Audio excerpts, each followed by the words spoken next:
It's time for Trench Talk, for your weekly infusion of metal and otherwise heavy music. I am your host, Flight of Icarus from MetalTrenches.com. As always, if you are new here, please hit that subscribe button and give us a like.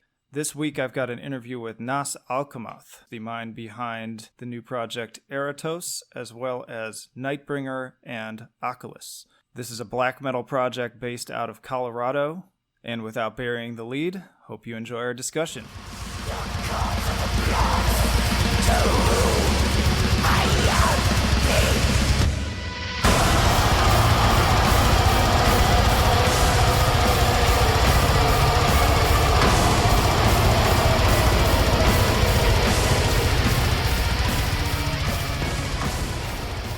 You want to start by kind of introducing yourself to the listeners?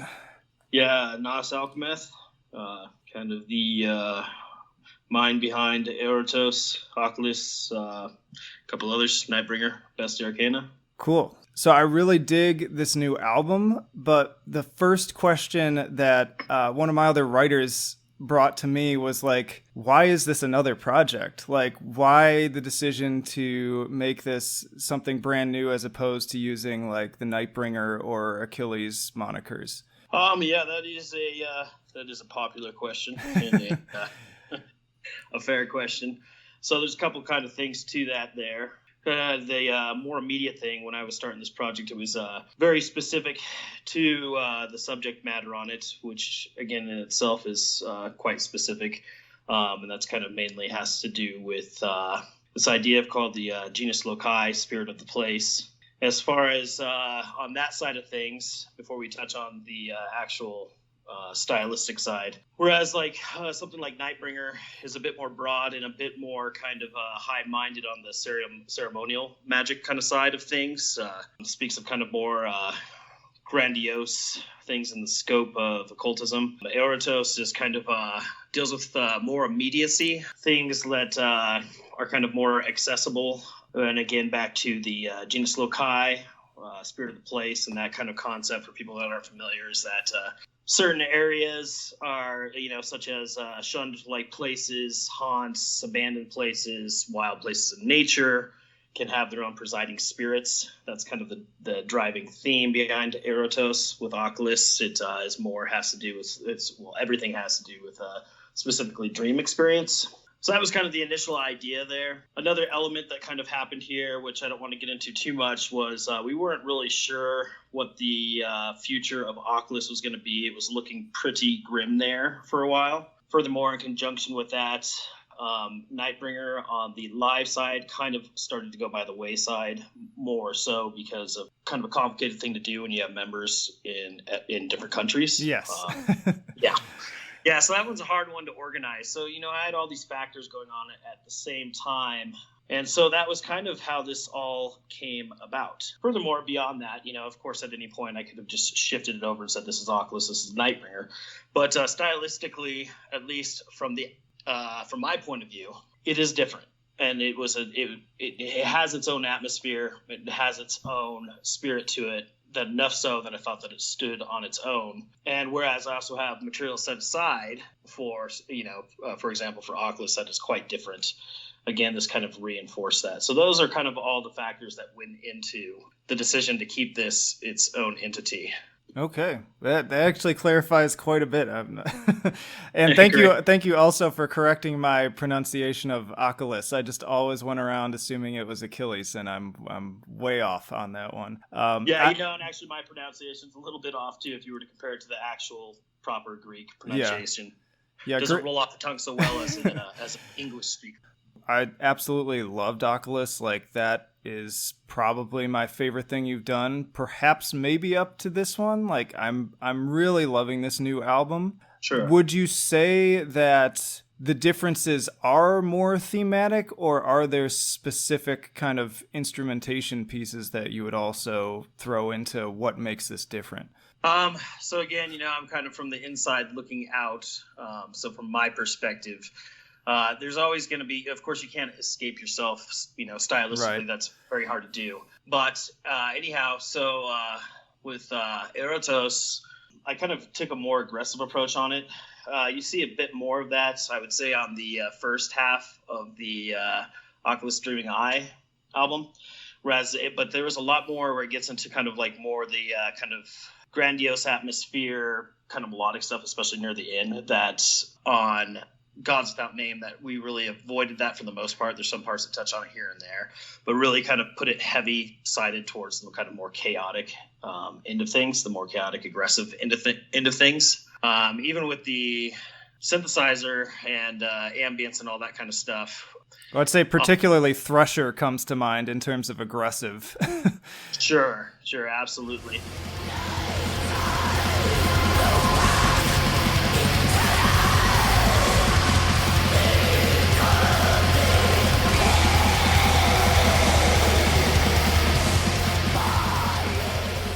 And you kind of notice that through the entire album on Gods until the very last track, which is essentially kind of a very atmospheric, almost like a Doom track to kind of wrap that up.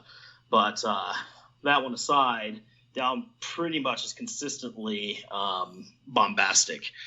So you have that going, and then as far as like kind of the ambient side of things, all the stuff that's going on underneath those guitars, it was really kind of a controlled chaos, and I'm really using a lot of voices that I would typically reserve for just straight dark ambient.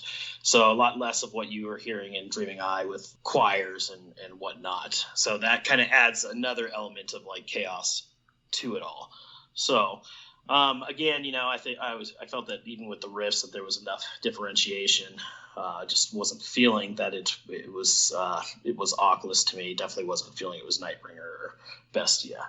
Another thing that like kind of stood out to me, and you mentioned synths, so again, Thresher, which is probably my favorite track. I love the choral synths on that one. It does just sound like these kind of swirling down to hell kind of spirits just sort of flying around. It really just gives a lot of imagery off.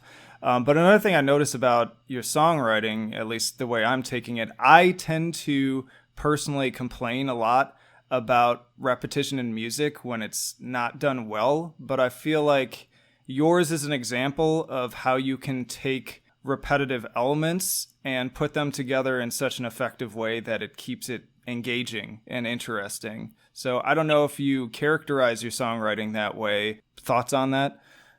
As far as actual composition structure, I usually pick about one or two, I guess you could say, themes based off the initial riffs. And then those all kind of like carry those themes through the song more or less. I usually, as far as my preference on style, I do not like it to go all over the place constantly with those themes. I like that the level of congruency that it brings when stick to just a few. But then again, I don't want to oversimplify it. I don't want it to fall into that realm of boring repetition or needless repetition. I think another thing that helps is, and this is true for most of my projects, there's typically two guitar lines at all time. Nothing's really ever mimicking each other. There's a few brief moments maybe here and there where the guitars actually mimic each other or just do like a fifth or an octave, but that's very rare. And so with that going on, you already have two guitar lines going on, and then you add a bass line that is different, and then you add the keyboard element that is different. So when you have all this going on, you've already got all these things kind of struggling for their own sound space, and that can get kind of tricky. If you push that too far, you will start to lose things. So I think with all those things combined, that sticking to just a couple themes also makes it feel like a little less overwhelming, and still again keep that congruency. Yeah. So there's still, even within those repeated themes, there's a lot going on. Yeah, it feels very bounded, but everything kind of builds, and there's a lot of additional elements that kind of progress as the song goes on, but you keep that level of consistency, and I really do appreciate that aspect of it.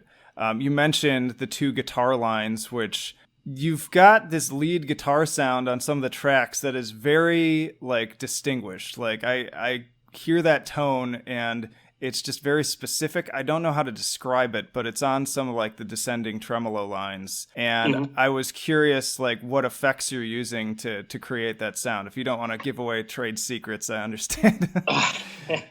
What we used this time around is I'm trying to think of the name, the company, but it's a pedal called the Pitchfork. Is essentially a pitch shifter. I'm just using that kind of slightly, and so you're getting a lower octave and a higher octave on any of those parts that I'm kicking that on, but just slightly. We just kind of put that slightly into the mix, so it's real subtle. It's kind of a subtle hint. So it's especially noticeable because we tend to really go up high on the fretboard there. You know, we'll hit the 21st, 22nd fret on the higher strings, and then once you start getting up into those registers and you have that slight octave, it becomes very noticeable, and you get that kind of really sharp, shrieking kind of trem sound. Yeah, I think that's the one.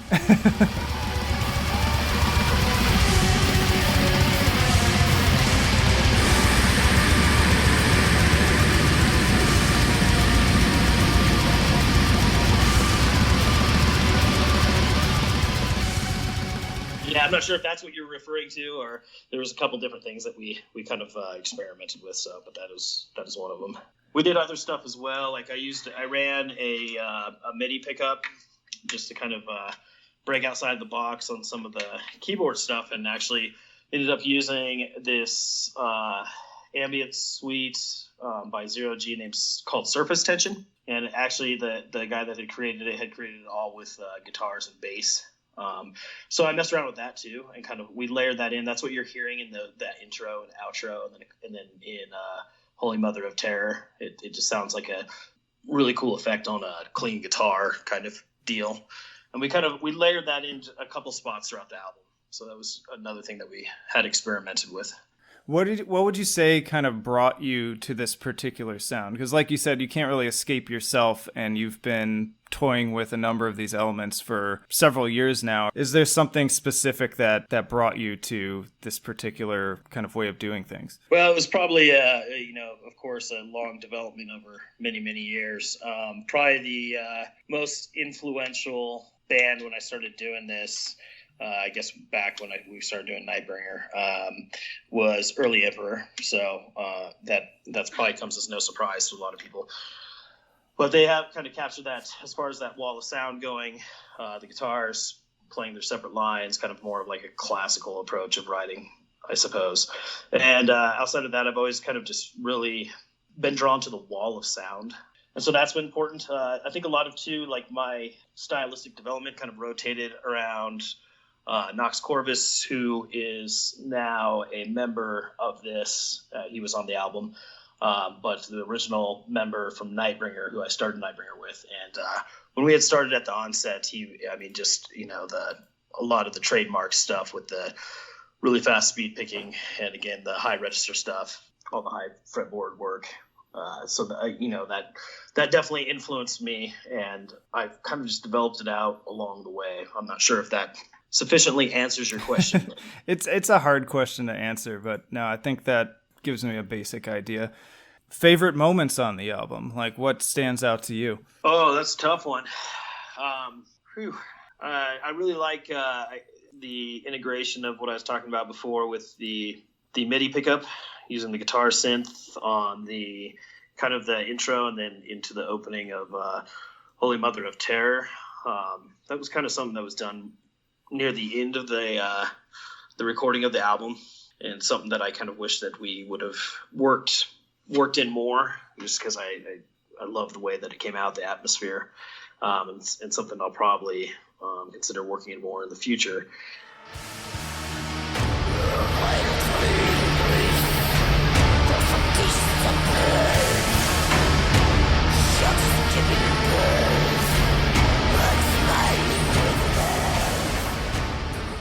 That probably stands out.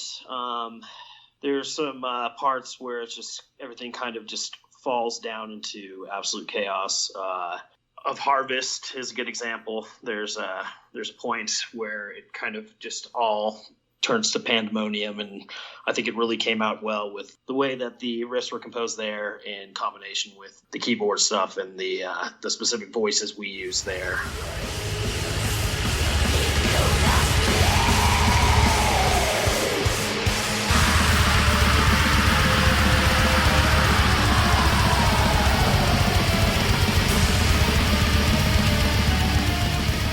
Yeah, think that those would probably be favorite moments. I also had my good friend Thonia do additional vocals throughout the album, so you'll catch these kind of subtle swooping in, shrieking sounds, and that's her doing all those. Okay, I'll have to listen again. I didn't even catch that. That which is kind of a cool thing about this album is I feel like every time I listen to it, I am picking up like some new layer that I didn't notice the first time. Oh yeah, absolutely, and that really kind of I think that it mixed in really well with some of the various voices. I think altogether there was a ridiculous amount of voices that I used on this. It was, I think, pushing into the 30s. So there's definitely a lot to listen to. And sometimes it's hard to distinguish her actual vocals from some of the ambient stuff, which is cool. And then you'll hear it kind of pop in and out throughout the album. But it is through the entire album. And just so you can get an ear for it, if you listen to the intro, Parallax, you will hear it right before those guitars kick in. And then you kind of know what to listen for. But she's shrieking throughout the entire album, basically. So very cool.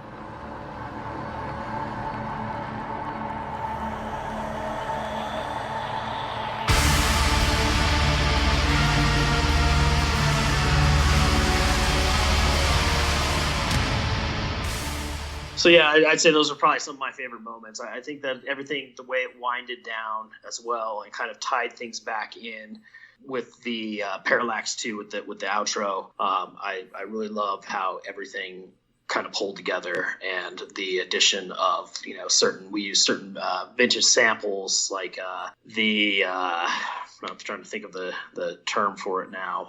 Of course, it escapes me. The vintage record player. It's not a record player, but the phonograph. Or yeah, exactly. It's that we had sampled at the beginning, and you can hear that starting up, and just subtle little elements like that I think really just kind of tied everything together and helped bring this specific atmosphere that I had in mind the entire time. Really kind of brought that into it. So for intensive purposes, like, is this kind of your primary project and band now, or what does that look like? Yeah, for intensive purposes, yes, it is. And that was kind of the intention. Doing the live in with Nightbringer, fucking amazing guys to work with, of course. Just very, very difficult in the later half of the years that we've been doing that, just because it was an international thing. So it feels really good to get back to having a localized thing and just doing things more traditionally, weekly practices, that kind of thing. And that's pretty much what I was missing, and pretty much what I was really wanting to do, instead of sitting in a studio and always, just focusing on that end. And so yeah, for all intensive purposes, it is kind of my, is my main focus. And you're in Denver, right? Is that correct? No, I'm kind of in between Denver and Colorado Springs in a little town called Monument. It's kind of off the highway right next to the mountains. Everyone's in Denver except for me. You've got quite a thriving scene over there. We've talked about this on previous episodes. I had a Noctambulist, if you're aware of them, on I am. Like a month or so ago, I think, and they were just cool dudes, and it's just been interesting to hear about. I also had Charlie Fell, who's now back with Lord Mantis, and just moved back to Chicago, but he was in Denver for a time to work with Cobalt. There's a lot happening in that area. Sure. Truthfully, I'm not so much in the loop on a lot of that. I kind of tend to be a bit of a hermit, especially these days. So I've heard some of the bands, but most of the people I'm not very familiar with, I must say. The few times I do make it out to shows, I don't typically know a whole lot of people. So yeah, but no, that's great. It's good to see that. Sometimes for the best. Yeah, no, absolutely. That's kind of my theory, is that it is for the best. Are there any bands, local or otherwise, that you would like to shout out that you feel like do deserve more attention? Oh, you're probably going to get me in trouble on this one. That's what everyone says. I'm like, why is that going to get you in trouble?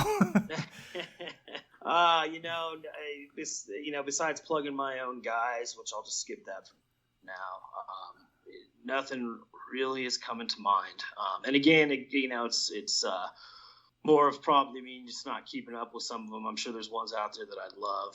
Are you one of those? I mean, I feel like I run into two groups of musicians. The ones that listen to absolutely everything and are constantly shouting things out, and others who kind of want to just focus on their own music and they don't want it diluted by anything else. So they'll like purposefully avoid listening to kind of any like current stuff. I don't know if you fall into that latter category or if it's just you've been busy. No, I'd say it's probably somewhere in between. I do try and seek out new stuff from time to time. Probably not as vigorously as I did in my youth, but no, I do. And there are certainly newer bands that I definitely enjoy. And it might have been more so that the Denver scene was never the best back in the I don't know, you could say early 2000s to mid 2000s, and it was just something I didn't really pay attention to locally. So I didn't find a whole lot of value in it. But no, I do try to be open to new bands, and there's plenty of new bands that I think are brilliant. So I just probably don't go seeking it out as much as I used to. Were you someone that like grew up more or less on black metal, or did you kind of go through some phases to get really interested in it to the degree that you are now? Well, I mean, I started off playing guitar when I was 12. I was in my first band by 13, 14 years old. And that was just like, underground punk rock basically. And then it kind of progressed from there. But, say by the time I was about, I guess it would be 15, 16, was, more exposed to death metal and black metal. And then it kind of like, as soon as I had that exposure, so you're talking 95, 96, 97, somewhere in there, I just kind of went that way. I knew that's what I wanted to do and kind of just ran with it. So I was in a couple different death metal bands. And then 1999, we started Nightbringer. So, yeah. Were there any like primary influences that you would count as like the ones that made you decide that you wanted to start writing this kind of music? As far as black metal goes, yeah, I mean, that one's, I had mentioned it before, but definitely early Emperor. That was a huge one for me. But there was other bands as well. I still am a big fan of who am I trying to think of? Mysticum, In the Streams, excellent album. The Thorns demo stuff. Yeah, a lot of that stuff from that area was definitely an influence from the Scandinavian countries.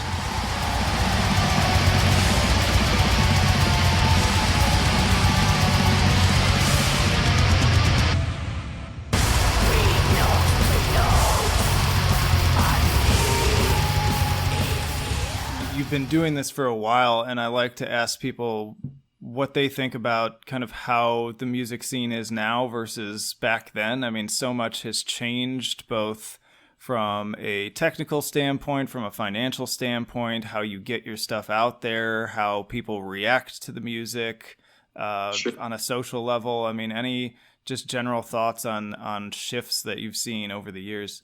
Yeah, I mean, obviously there have been some pretty major shifts, and not all for the better. I was just speaking about this earlier, but we kind of live in this, of course, this digital age of immediacy and immediate conveniences, which can be nice in certain aspects and not so nice in others. I kind of the accessibility to one and all on a whim type of thing kind of feels like it maybe devalues art in general.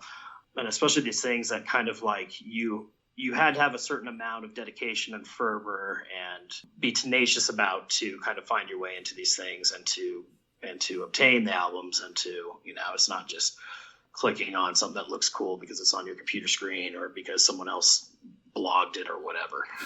So you're missing that element of like you have found something of value that maybe is not just diarrheaed out to the rest of the world, left and right. So that is one end of it that I say I can miss. There was, a lot of these things can be seen as novelty, of course. I get that, but especially in the mid to late 90s, doing the, waiting for the mail order catalog to show up in your mail. And, Oh yeah. and through it, and even it wasn't that you could pop on and listen to this band you hadn't heard yet. You had to, maybe go read an interview or something about the artwork caught your attention, and then kind of take that gamble and order it, or even heaven forbid, go down to a store in hopes that they, local music store in hopes that they might have these things.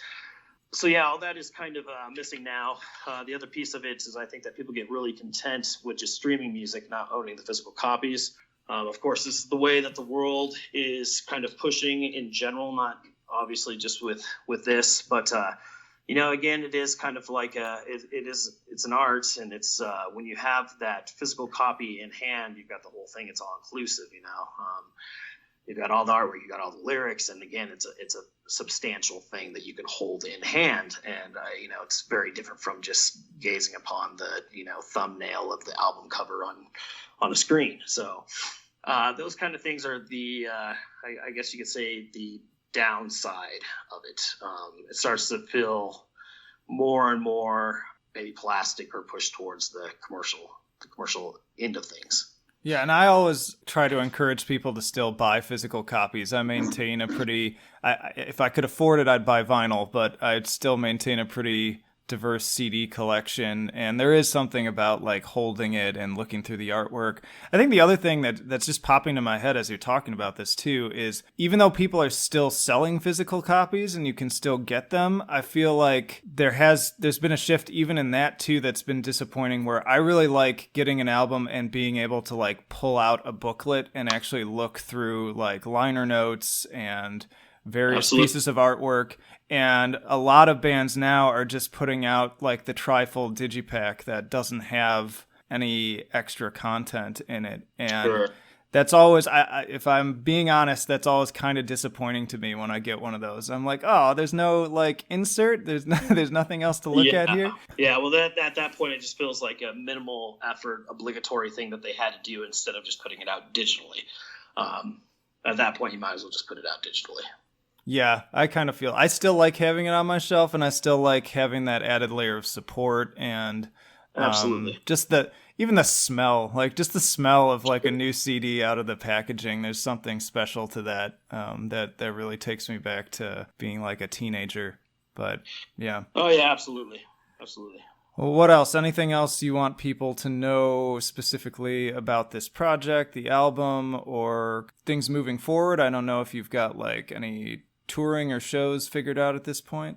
Yeah, we sure do actually. So the debut live show will be at the Ascension Festival, which will be in Iceland, and that is going to be on June. And we're actually going to be doing that as kind of like a combined set and doing Akhlys as well.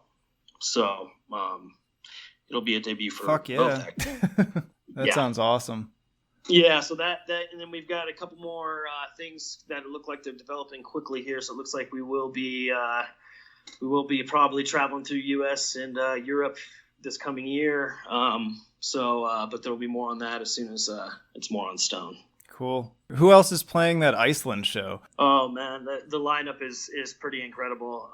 Off the top of my head, of course, it puts a primary focus on the Icelandic bands. So you've got like Svarti Dadi and Mr. Iving and those type of bands. Sinmara. I would go check out the lineup off the top of my head. There's so many bits escaping me, but it's pretty incredible. So, and it's all going to be under the it's that time of the year where it's the midnight sun. So the sun's not going to set the entire time. So it should be quite the surreal experience. Yeah, that will be interesting. The only Icelandic band I've seen live is Zrine. I don't know if they're going to be there. They're playing. Fuck yeah. Dude, they're so good. They were really cool to watch too. They've got that stand-up bass and everything. Yeah, I'm looking forward to it for sure. I couldn't really think of a better way to debut these bands live. Yeah. Definitely starting off on the right foot for sure. Yeah, absolutely.